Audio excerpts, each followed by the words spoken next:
বাঙালির খাসির মাংস মানে তার মধ্যে আলু তো মাস্ট।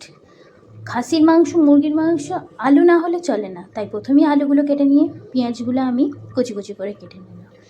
আর বিয়ে বাড়ি বলো, ভাত বাড়ি বলো, জন্মদিন বাড়িও বলবো, ওইতে কিন্তু খাসির মাংস করে, কিন্তু মন ফসফস করে যেন এক পিস আলু হলে ভালো হবে।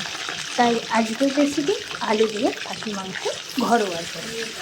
প্রথমে আমি তেল দিয়ে খাসির মাংসটা নুন হলুদ দিয়ে ভেজে নিয়েছি। এরপর আলুটা ভাজতে ভুলে গেছি, তাই কড়াইতে আলু ভেজে নিয়েছি।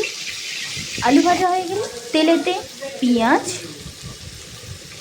আদা রসুন মশলা দিয়ে ভালো করে আমি কষা কষা করে নিয়েছি। এরপর ভাজা আলুগুলো দিয়ে খাসি মাংস যে সিটি মেরে নিয়েছি প্রেসারে, সেটা দিয়ে ভালো করে মিট মশলা দিয়ে তার উপর দিয়ে ধনেপাতা ছড়িয়ে আজকের সানডে স্পেশাল আলু দিয়ে পাতলা করে খাসির মাংসের ঝোল আমাদের রেডি।